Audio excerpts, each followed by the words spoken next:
যখন নেমরুদ বললেন, আমি আকাশের খোদার সঙ্গে যুদ্ধ করব, আল্লাহ তাকে এক ছোট মশার মাধ্যমে ধ্বংস করলেন। এই ঘটনা ঘটেছিল যখন হযরত ইব্রাহিম আলাইহিসসালাম ফিলিস্তিনের দিকে হিজরাত করেছিলেন। কিন্তু নেমরুদের বেদর কথা কমেনি। আল্লাহ তার শাস্তি দেওয়ার আগে নেমরুদকে সঠিক পথে ফিরে আসার সুযোগ দিলেন। এতে ফেরেশতা মানবরূপে নেমরুদের কাছে গিয়ে বলল, ঈমান আনো, আল্লাহ তোমার রাজত্ব অটুট রাখবেন।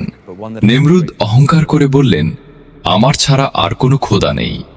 ফেরেশতা 3 বার তাকে ডাকলেন, কিন্তু সে অমান্য করল।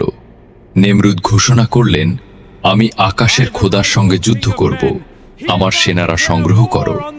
নেমরুদ পুরো সেনাবাহিনী নিয়ে মাঠে উপস্থিত হলেন, যেন আল্লাহর সঙ্গে যুদ্ধ করবে। আল্লাহ কোনো বড় ফেরেশতা বা ঝড় পাঠালেন না, বরং আকাশ থেকে অসংখ্য মশার ভিড় নেমে আসে। মশাগুলি সাধারণ ছিল না, আল্লাহর শাস্তি হিসেবে তারা সেনাদের রক্ত পিয়েছে ও শরীর খেয়েছে। মাঠে শুধুই ছিন্ন হাড় ও ছড়ানো অস্ত্র রয়ে গেছে।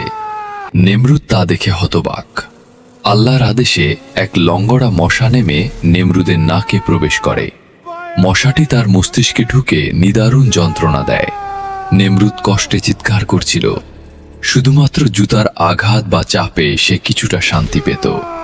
যিনি নিজেকে খোদা মনে করতেন, তিনি শেষ পর্যন্ত চরম যন্ত্রণায় মারা যান। নিশ্চয়ই আল্লাহ সর্বশ্রেষ্ঠ। অহংকারের পরিণতি সর্বদা নিশ্চিতভাবে লজ্জা। আল্লাহ আমাদের অহংকার থেকে রক্ষা করুন, আমিন। আপনাকে রহমতের আলোর সঙ্গে থাকার জন্য ধন্যবাদ জানাই।